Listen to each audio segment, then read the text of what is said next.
It's my work, I'm a woman man. No time to talk. This is you, the Whitney won't bring things to real. But I won't fuck. It's alright, it's okay. And you can look me out nowhere. We can't find no escape. If you're whether you're a brother or whether you're a mother, you're staying alive, staying alive. We're the same thing, and everybody's thinking, staying alive, staying alive. Staying alive.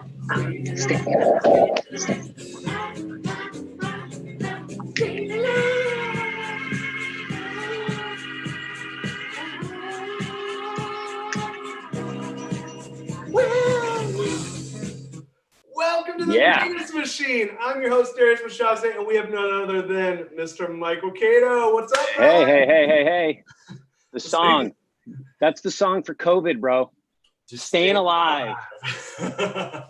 Oh, man. We're staying alive right now. This is the first time I had to redo the opening, but we are here live with Mr. Mike Caito and doing none other than our show, The Greatness Machine. And before we get started, I want to do a little housekeeping. First of all, guys, welcome to The Greatness Machine. As I mentioned, I'm your host, Darius Mirshahzadeh. And the format of the show is very simple. What we're doing is we're bringing together change makers who are living their passions to create greatness in the world. And my friend Mike here, my brother from another mother, is neither short of greatness nor passion. And we're so lucky to have him. So welcome to the show, man. Glad to be here, buddy. Guys, a couple little housekeeping items. First of all, we're live. Start a watch party. I promise it won't crash this time. Ask us questions. I got my team on standby. They're going to be shooting questions over. And we have so much greatness to talk about with Mike here today. So first of all, I just want to I like to do my own personalized intros for people. So I'm going to do a little bit of a personalized intro for you.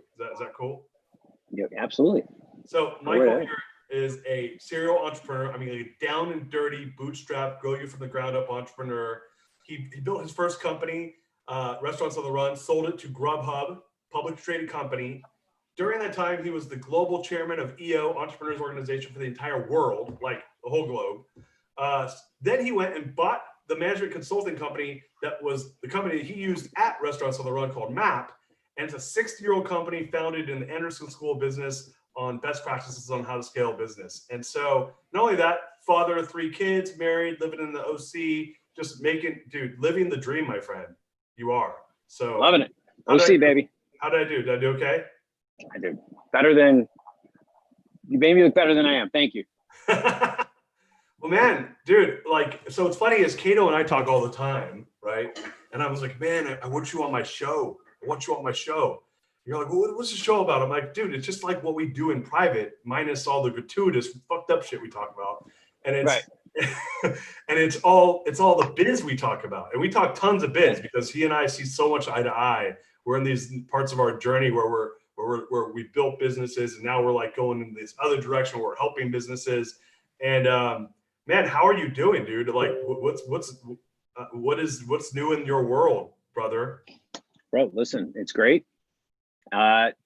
Just a lot of time with family, like you. A lot of exercise. Taking the whole cruise, wrapping up here in about 45. Head to Newport, hitting the paddle boards for the afternoon, and a lot of that, working on the new business, doing what a lot of us are doing, which is like, if you're an entrepreneur, you're looking at your business, you're getting stable, you're thinking about how do we start innovating, creativity, and so on and so forth. And a lot of us are just dusting shit off the shelf that we knew we needed to do already. Right. And now we're actually doing it. Anyways.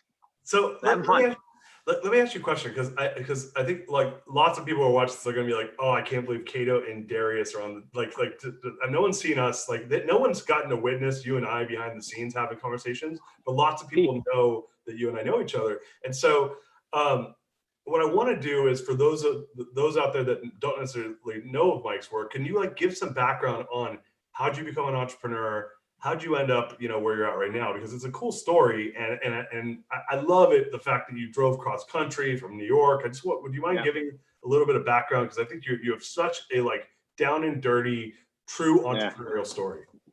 Well, thanks. So listen, 18, living in Buffalo, New York, and still heart is in Buffalo as far as a fan of sports teams, but.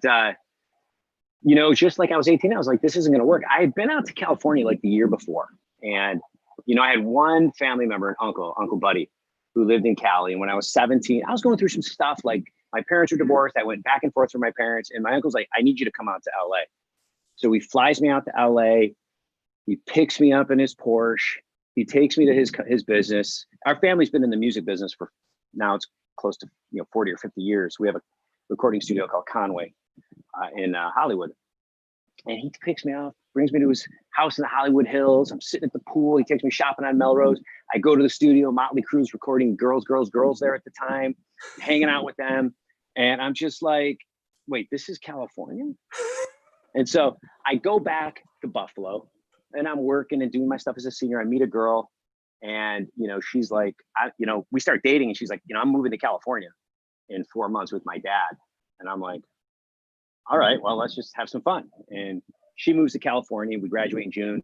I get a call from her in like August. She's like, I'm moving back. And I'm like, no, you're not. I'm coming out there. So long story short, I convinced my dad to let me just pack all my shit in my Camaro, Berlinetta at the time, trash bag, drove cross country and just couch surfed and, stayed with friends until I got a job waiting tables and rented a room from somebody. And that was it. So within 90 days, I was living on my own, renting a room and just, figuring it out. I was 18. I had no money. I didn't know what I was doing, but that's how I got to California. So that's that part. Can I ask you a question? Did you ever have long hair then? Like for some reason, I imagine you had long hair. No, there was a time where I had, like a little bit of the mullet and a little hair going back here and stuff like that. But, listen, I've shaved it all since then. So all right. I have stories. I have stories about hair. We'll get into those at another time. So dude, Uncle Buddy picks you up in the Porsche, goes to the Hollywood Hills. You like your first experience in LA is literally like out of a movie. Motley Crue is probably like one of the most badass groups of all time, is rocking Girls in his studio. And then you're like, I have to go back to Buffalo, although I know your heart's there. It's like, that's a hard go back. Bro, I mean, like, it was out of a movie. Like, we go out to dinner and we're out to dinner and he sees Lionel Richie and Lionel comes over to the table and talks to him. And I'm just like, what's going on here? And so, yeah, I go back to Buffalo and it wasn't the Hollywood thing that got me, I just wanted to get out of Buffalo.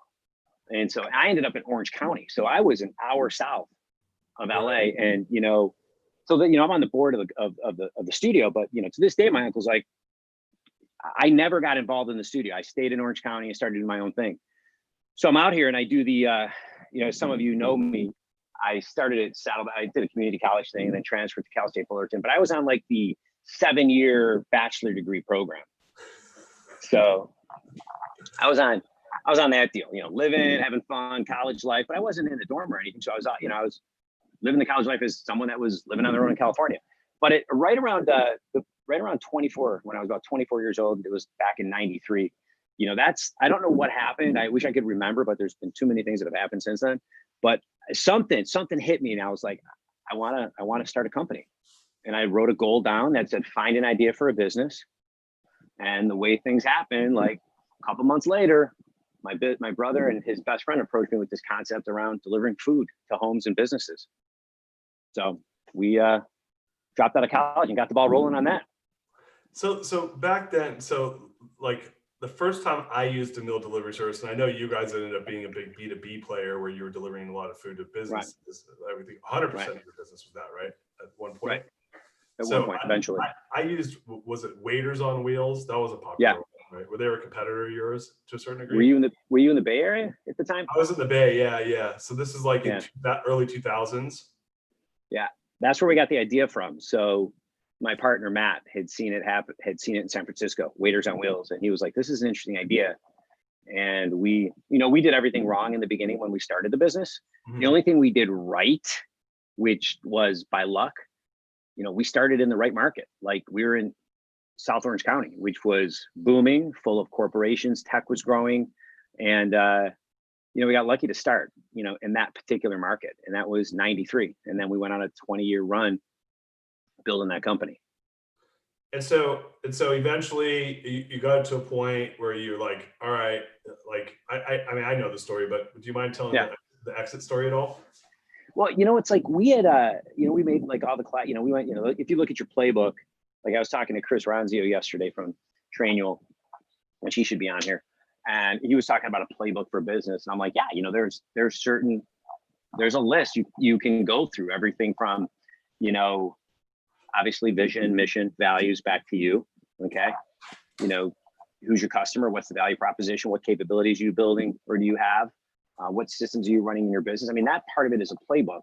Okay. And there's other things as well, but we went through most of those things, not even knowing we were going through those things. Okay. And so, like you said, we changed our customer. We were to business to consumer. We were business to business. We ended up going business to business. And along the way, you know, we figured out that we weren't really good at, like, I didn't think we were great at, say, growing a market from scratch.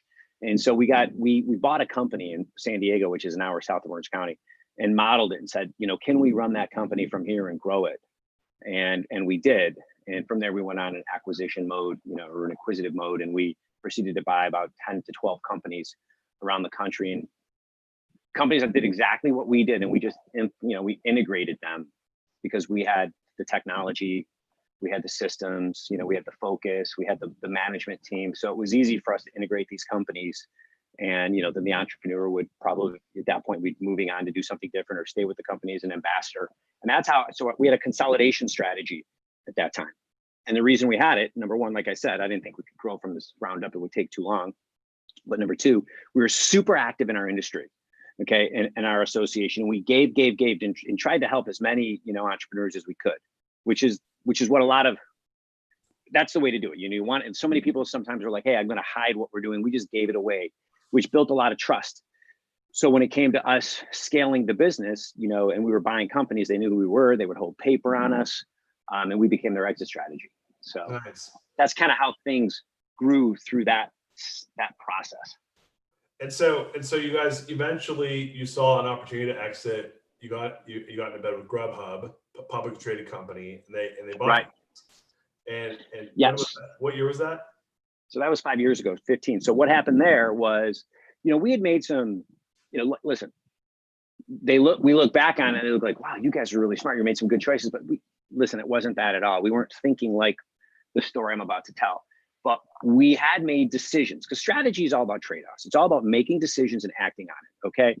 And sometimes you're going to explore before you exploit, which you have, you know, of course you have to have a culture for that, but we'll get back to that later. But there's a couple of things that we did right around the choice side. You know, number one was we decided to go business to business, which was super focused. Okay. And number two, we went to residential, or we went to, like, I don't want to call it, but urban markets, you know, Orange County, you know, San Diego, Silicon Valley, you know, outskirts of Houston, you know, outskirts of Chicago. And by doing that, something happened. It meant that we needed to develop an infrastructure of drivers. Okay, so first thing was business to business. Second thing was we had to build drivers. That had to become a core capability of our business. The third thing we did was we worked with chain restaurants, which meant we could scale. You know, they had the brand, we could scale them to multiple markets, and they didn't have drivers, so they kind of had a need for us. So three key choices: business to business, logistics, and our supply chain needed us. Okay. So it just so happens that at one point back in like 2013, 2014, as we were buying companies, we had a really big pipeline built of acquisitions. But unfortunately, the prices were going up a little bit, and we needed a lot more capital to get these deals done. I'll pause there and come back. The reason deal price was going up was because we had a pretty competitive public company named Grubhub in the marketplace. There were whispers of Uber Eats getting into the business, Amazon had just started to look at the industry, I should say, and DoorDash, which was a massively funded venture capital fund, you know, firm right out of Stanford Business School, was up and running as well. So consolidation, there's hints of that happening. So we went to the market to look for money. We were looking for probably close to 10 million at the time. But this is where a mistake that I had made personally as a CEO earlier in the business kind of came back to haunt me.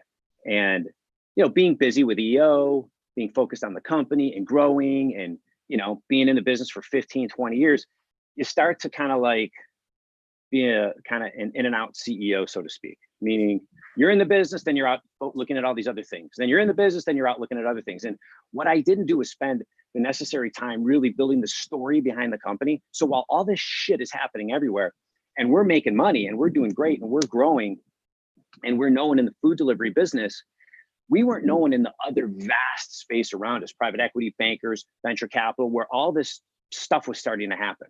Okay. And so because we didn't have that kind of brand awareness, the story awareness, when we went to raise capital and people in companies would look at us, we weren't getting the valuations that were out there in the marketplace for a public company or for the venture capital backed company, because we weren't growing as quickly, but we had great technology, we had great systems, we had great profitability, but yet we didn't have that sexy story in the marketplace. Interesting. So what happened, and this is critical, Darius. I'll tell entrepreneurs all the time, and I learned this, I remember sitting in my YPO forum before the transaction and learning it from my buddies like Dan, like Cario, and Spire, who built a couple great technology companies. They were like, you got to spend time, you got to be fostering the story in the media and with the right people, and you got to spend a significant amount of your time to do that. I hadn't done that, so when we went out, we weren't known, and so we were getting valuations that weren't in alignment with what we thought we should be getting at the time. So fortunately, back to the strategic decisions we had made, luckily, Grubhub, a public company who has to grow, okay, they have to chase earnings. Their business model was business to consumer, and they were in downtown kind of markets, and we were more, I said urban, I meant suburban market type of thing. They were downtown, and they worked with restaurants that did their own delivery. So compare, they were business to consumer, we were business to business. That's the first level. Second level, they were in downtown markets, we were more on the outskirts, suburban markets. They worked with restaurants that had drivers, so they didn't have to have logistics. We had logistics because we worked with restaurants that didn't have drivers. So we were actually kind of opposite. So when they decided to build what we had, meaning they had to get out into these additional markets that were different than what their core markets were, they had started to build it. And fortunately, the CEO, Matt Maloney, who's a great CEO, YPO guy, he said they wanted to make a big splash, on Wall Street as they were getting into this, is my perception of it. And they proceeded to make an offer to us, as well as make an offer to another YPO guy, a company called Dining In back in Massachusetts, out of Boston. And they decided to buy us both at the same time and announce it to Wall Street. So that's how so we got, fortunate the way all that played out, and they made us great offers. And the funny thing about the whole thing is, while he was negotiating with the other company, or while they were negotiating with the other company and us, and I knew the other entrepreneur, like I'd slept on his couch before, like we knew each other, but we had no idea that we were both being acquired by the same public company, and didn't know it until the deals were closing. Wow. So it's pretty funny. Yeah. That's crazy. Yeah. So you heard the whispers in the market, and your takeaway was, man, next time go and build those institutional relationships, and have them understand your story. It's interesting because I feel like I did a lot of that at TMS. I mean, yeah, you did. I still have a lot of banking relationships. Actually, I spent most of my time doing that. I like that side of the business. Feels a little bit strategic, like transactional, right? Because those guys are just trying to do deals. But you learn a lot about your industry from doing that, which is that's actually what I liked about it most, is you got to have really strategic conversations about what's actually going on in the marketplace. And then what I learned, which you may have learned this as well, is you become an asset for them. They start calling you up to see what you're seeing, and then you get to ask them what they're seeing. And so I had this list of guys who, they all know me if they're watching the show. They'll be like, yeah, Darius and I call 4 or 5 guys on a pretty regular basis every couple months and see what's going on. They tell me what's going on and see if there's anything business to be had, and then go back to work, But, exactly. It's a mutual tit for tat relationship. The benefit though is not only do you understand what's going on in the industry, you start to understand the way strategics and perhaps the way potential acquirers are thinking, and what they might value in your business. And listen, when we started our business, it was like we were with fax machines and two-way radios. Okay, we were pre-internet, pre-mobile phones, and then we're getting technology valuations when we exit. Like I did not see that at all. But what was valuable in our business might not have been what we were thinking about 5 years prior. Right. So, well, and that's a good lesson there, which is that most entrepreneurs, I think, especially if you're a young entrepreneur, you're like, I just don't want a job, right? Like, because the types of jobs I'm going to get suck, right? Like typically, I think a lot of people who are entrepreneurs or entrepreneurial types for the most part. I don't think this is everybody. And now let me take that back. Now it's cool to be an entrepreneur. Okay. So everyone's like becoming an entrepreneur when they're like 14. Back then that was called selling shit door to door. Right. So like it wasn't fun. And so when I'm a little younger, so I became an entrepreneur like in the late 90s and early 2000s. Yeah. It was like none of my friends became entrepreneurs because they all have these awesome jobs at like management consulting firms, Deloitte and Touche, for the government, ad agencies. They had these badass jobs. Google, some of them were at Google even. This was early days of Google. So they're working at these tech companies and they're killing it. And I just didn't look good on paper. So like, I went to go get jobs and I'm getting these really shitty jobs. Like they wouldn't even like respond to me because I didn't have a great GPA and I didn't go to like an Ivy League school or anything like that. Yeah. And so I was like, okay, I'm gonna go back then it was like, I'm gonna make $14 an hour with my accounting degree. Or I could just go and like hustle, and hustling made more sense to me. I said, I'll just go hustle. Like I'd rather go figure it out because I don't see it. I don't see what the ends, what's the end result of me taking a $15 an hour in an accounts payable department in an accounting firm. You tell me. I don't see the road to victory from that. So I don't know. That's what some people want. Obviously you didn't want that. You had a good crew that you were, hobnobbing with. That's different than my crew back then. I was still drinking in bars with waiters and waitresses, which is like, I'm so glad that my background is hospitality, and like, I'm gonna for sure have my boys all work as waiters or bartenders or something, just to get that experience. Yeah, no. I had that group too. I was just like, what could I do with my degree, right? I did a 3-year program for college, so I got out with the degree quickly. But yeah, it's really cool to see that. So you got done, you sold the company, you took a little time off, and then how did that transition into you acquiring MAP? And why don't you explain what MAP is too for a second? Well, so like, I like to say that as entrepreneurs, when you're building a business and you're kind of like, obviously you got to stay focused. You're grinding, you're learning, some have different backgrounds. Obviously there's a lot of entrepreneurs in the tech space that are in their mid 40s that have started their first business and are very successful, just because of their background, but we didn't have that. And so you're grinding it out, and we were growing. And the point I want to make is that entrepreneurial optimism, entrepreneurial energy, entrepreneurial enthusiasm. Okay. People love that. People want to follow that. Okay. They've got the vision, it might not be super clear, but they're connecting with people. You're still interacting with all the employees, and you can build a business on an entrepreneur's back up to a certain point. Yep. Okay. You can run through walls. People will run through walls for you, but eventually, okay, you got to pay the piper.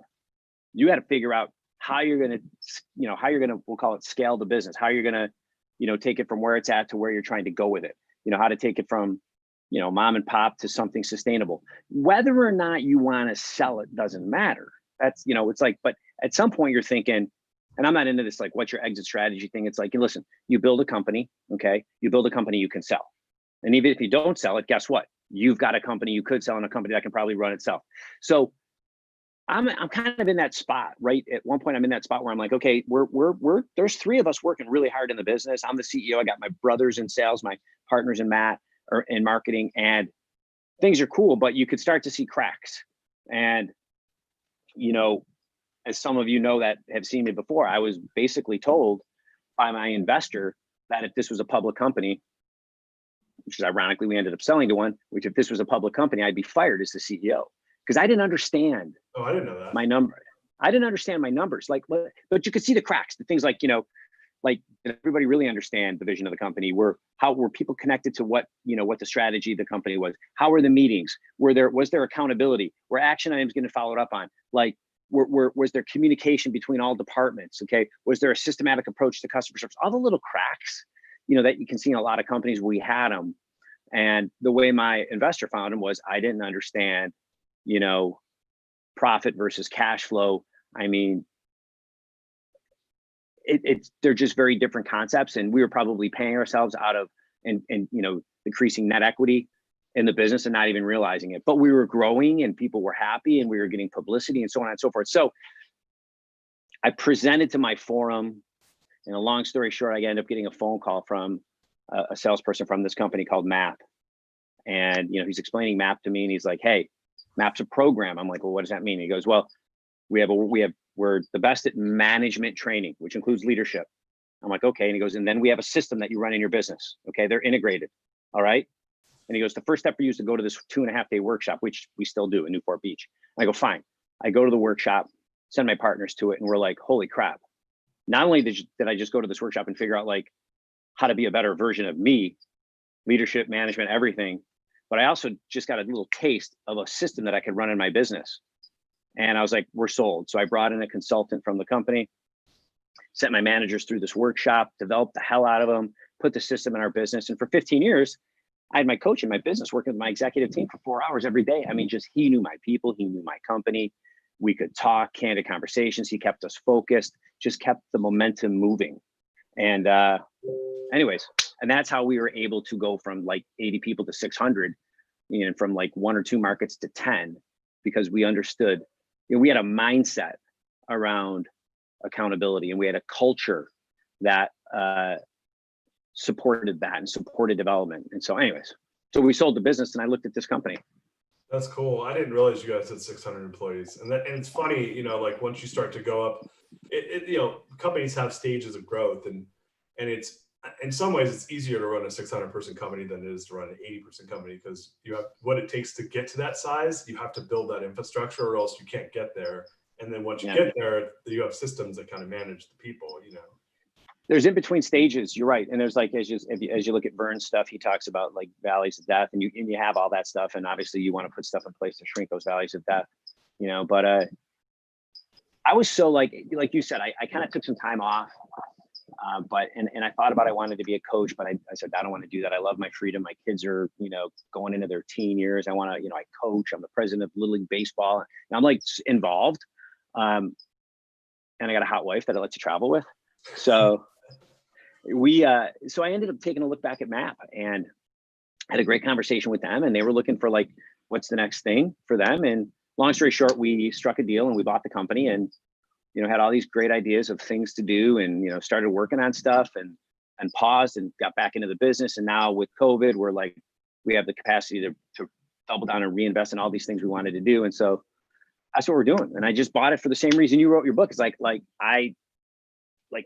I love, like most of your viewers, you know, love not only growing businesses, but, you know, love helping other people get better, you know, like building the better entrepreneur, so to speak, or the manager, the leader, whatever it is. It's like it's fun. It's awesome. Yeah, I love that. We had a question just come in. It says, where should someone start when it comes to creating a plan for scaling their business?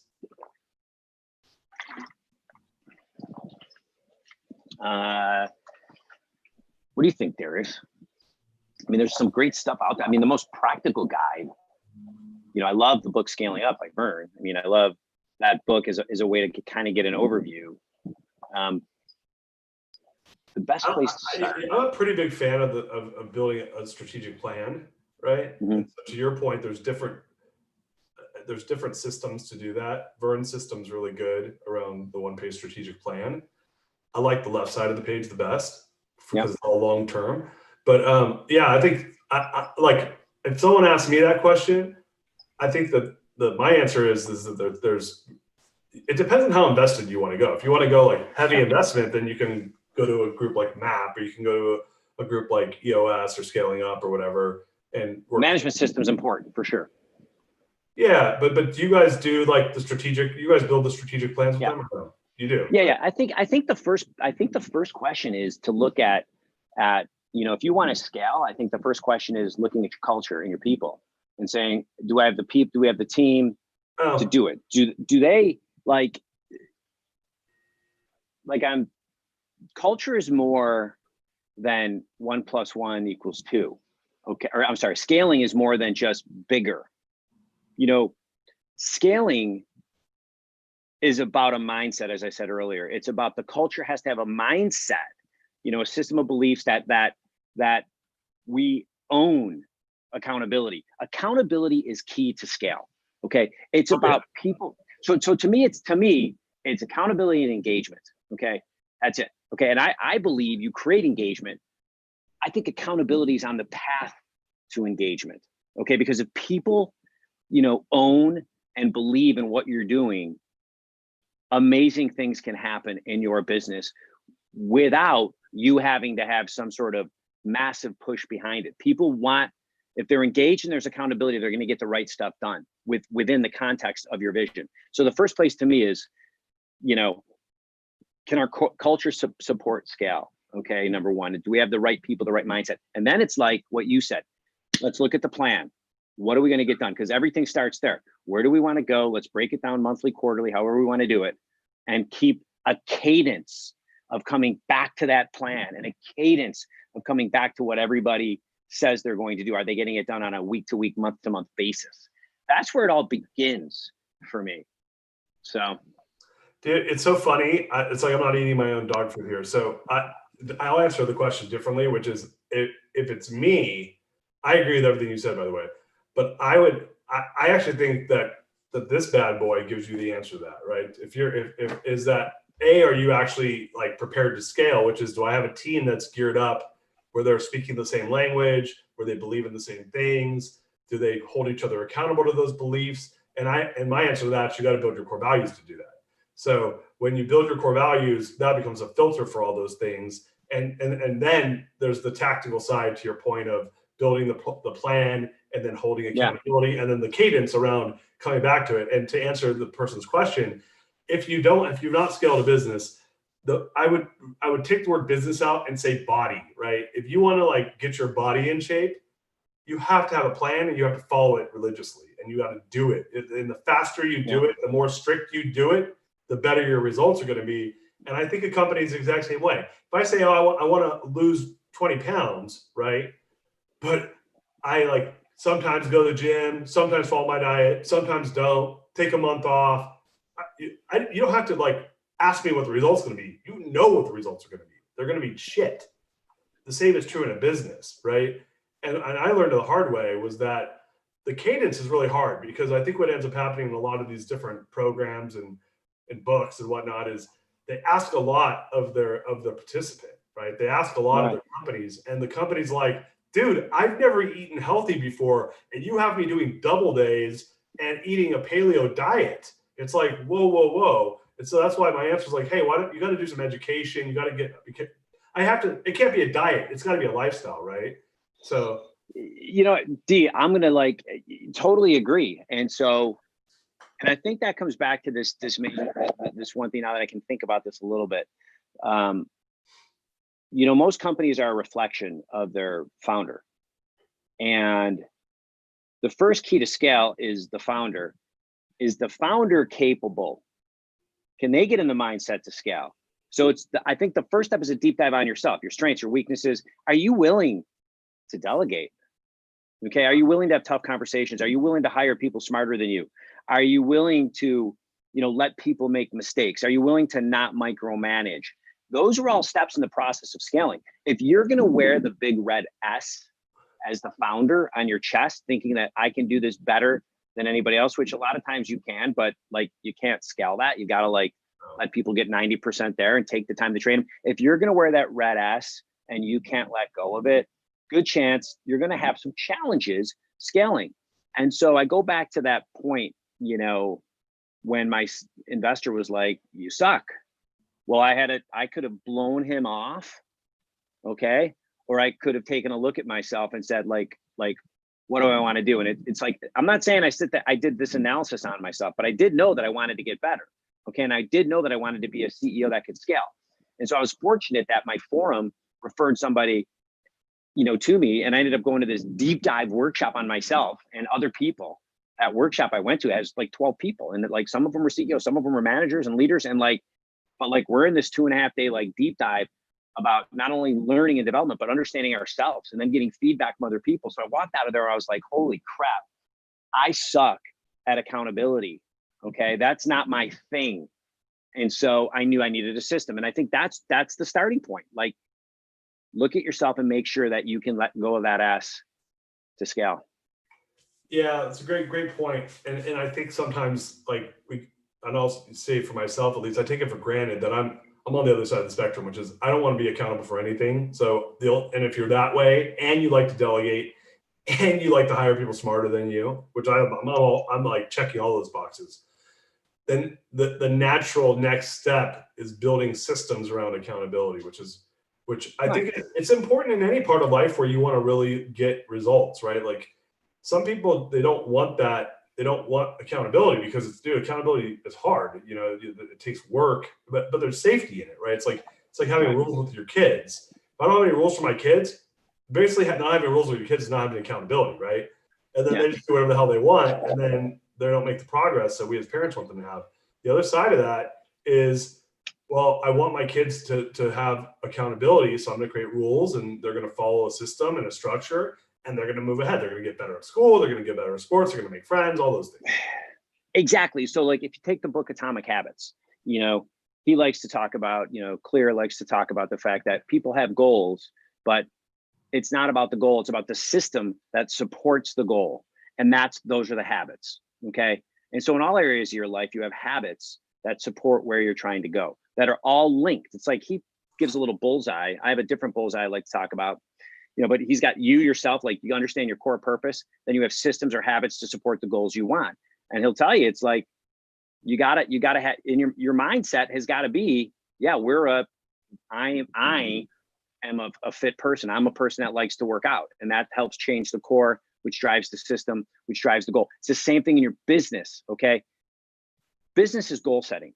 I mean, a big part of planning is just goal setting. Okay. Mm-hmm. And then what are the habits you have in your business, which is the cadence you mentioned, that ties to the purpose of what you're trying to do, grow. So that's all great. So you look at yourself, you look at your accountability system, but somewhere in the middle of that are the other principles of business that around scale, which those principles are based on strategy, which is very different than accountability and planning. Okay.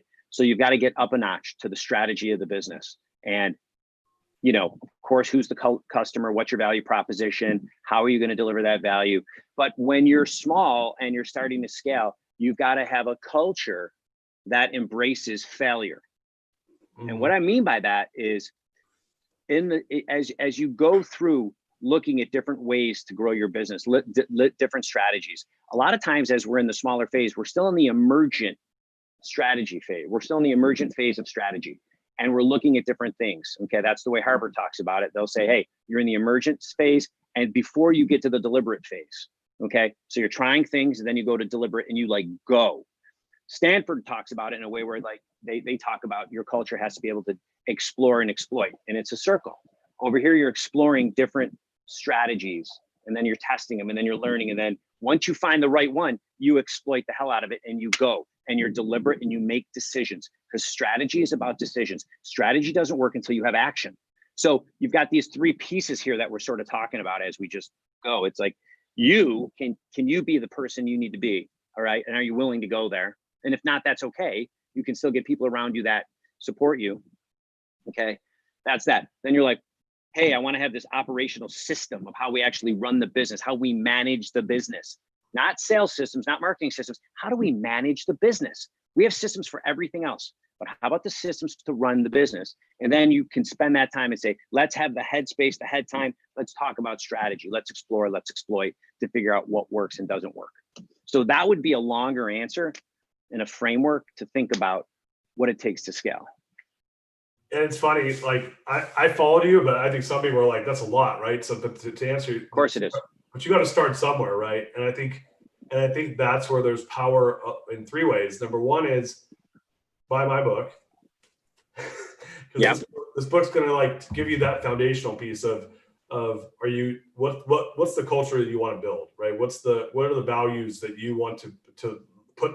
That's the cement foundation that you're going to pile all those things you just talked on top of. Because if you have issues down there halfway through that process, things will start breaking, dude. You can't have a crooked foundation. Darius, so many people they skip core values and they think that's fluffy.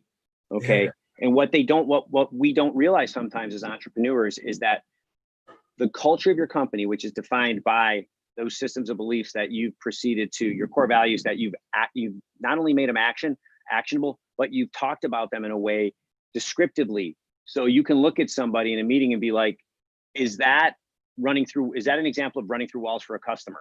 Okay, stuff like that. So you put it in ways that they can explain it that are real life. But what we have to understand is that having that culture with the core values is the foundation to having a culture of execution. Right. Okay. And there's what's the book that says culture eats strategy? Oh, it's Peter Drucker. Yeah. They're not, Drucker doesn't literally mean like, he's not literally like comparing them from that perspective. He's talking about the fact that culture is the basis for execution, which means if you don't have execution, you can't drive your strategy. And I know there's always anomalies where you could have a great strategy, have no culture, no execution, but the company just goes crazy. But in general, 99.8% of the time, a culture that can support execution, that can support discovery, that can support accountability, that can support learning and failure is how you're going to move forward with a strategy that works. I actually think that when you have a strategy that wins over a culture, it's because you don't have a lot of people involved. It's either asset or strategy heavy, and it's quick because it's not. So if I don't have a lot of people, then it's just the system doing its thing. Sometimes you'll see these guys, it's like, he built $1 billion company in 12 months. And I'm like, dude, he got lucky and picked a good strategy and sold quickly before any of that other stuff could fuck him up. It's awesome. I mean, that's like, everybody wants to do that. Yeah, dude. Hey, I want to be a billionaire in 12 months. Like, how do I do that? It's like, get lucky. But the reality is that there's probably a 99.99999% chance that's not going to happen for you. And if you're in business, there's a 99.999% chance that if you do all the right stuff, that might happen. Maybe. Exactly. Right. But you got to do the right things. And the worst case scenario is you get halfway or 25% of the way there. That's called a $250 million company. Everyone's stoked when they do that. So it's funny though, because I do think people, this is around mindset, spiral dynamics, which is you have orange mindset, which is strategic mindset. It's all about winning. And my answer to that's like, dude, if you have to motivate people to get work done, to do the right things in any type of organization, then all day long, it's around values and then systems. And to your point, the values are the rebar in the build and the systems are the walls and the windows. And that's how, but you got to have the rebar. I can't just put a house on top of a mud pit, Well, no. And so I think what brings it together, like a lot of times you may have the core values and you may have the systems, but then what's the story you're weaving between everything that ties back to the core, that connects to the vision. Okay. So that when the stories around all of this that you're talking about with your company, with your employees, are what's going to engage them to execute. You could have great people, but they could be like anonymous in your business because, you've diluted things to an extent that they're sitting down here and they don't have, and they're just like, they're not making a contribution, or they can't see the line to the contribution. They can't understand the purpose behind it all. And small entrepreneurs are great at that. They're great at saying, here's why we exist. And that's going to engage the group, and they're going to run through walls even more. And when you have that, it makes everything else a little easier. Well, right. So that's where I actually think that is a great example of what we're talking about, not at scale, right? Which is when I have, and I talk about this in my book, when I'm a single entrepreneur and everyone's rallying around me and I'm rallying around them. In the book, I joke, I'm sprinkling my core values on them, right? Like, because that interaction's happening. I'm leading by example. I'm telling the stories. I'm thanking Mike for doing a great job to his face, looking him eye in the eye, right? He feels my appreciation. That core value of respect and appreciation is being exhibited, right? That I can do that to a certain size, maybe 10, 20 people. That's a lot of work for me as the entrepreneur to do that.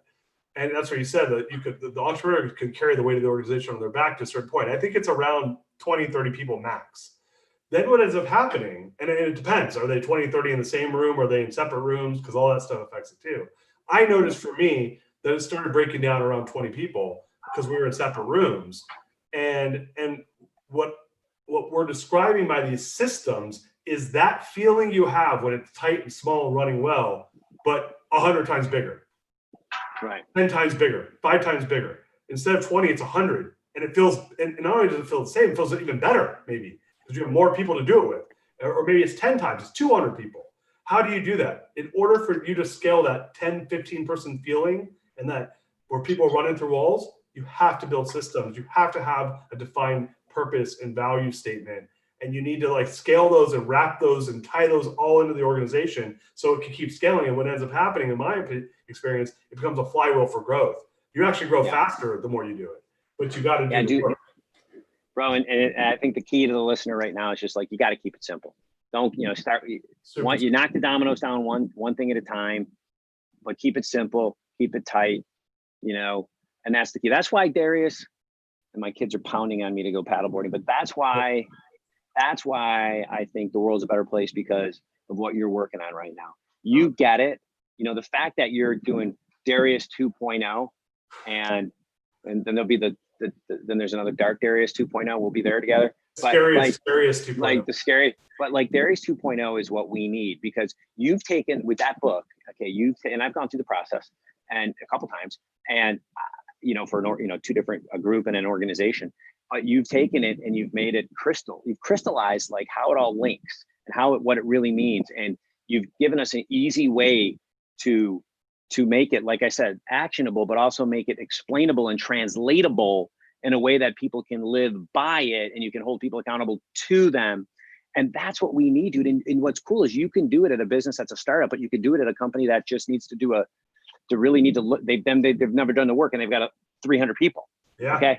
And so you're awesome at this, and I can't wait to see this thing just start to like blow out. And I just want it, dude, I'm happy to be here. I'm proud of you. You're doing awesome. And I mean, you're moving at this, like, bro, you're moving at this pace. I'm like sitting where I'm sitting at 5 years, and you're like, I think you passed me in 3 months. So like, I don't like the fact that I can't, like, you're not picking up the phone on one ring anymore. We're going to have to get back to that offline. You're too busy on Facebook every day. And, you got a great team of people behind you that I have appointments with to talk to, but I mean, like, I'm stoked, man. Thanks, dude. Hey, so I know you got to run, but let's do two things really quickly. So first off, where can people find you and your work and all that stuff? Well, our website's mapconsulting.com, and pretty regional. We're I mean, face to face, we're regional in Southern California, but we've got some great virtual and digital products. What's great about the reason I bought Map, the reason I love Map, is because, like I said, it's a program. It's management leadership training, like 2.5 day immersive, but also workshops for your business. Now it's all going virtual, but then we also proceed to put the system in the business. So it's the training and development, and it's the system. I don't mean boring training and development. I mean, it's like literally like we're meat and potatoes.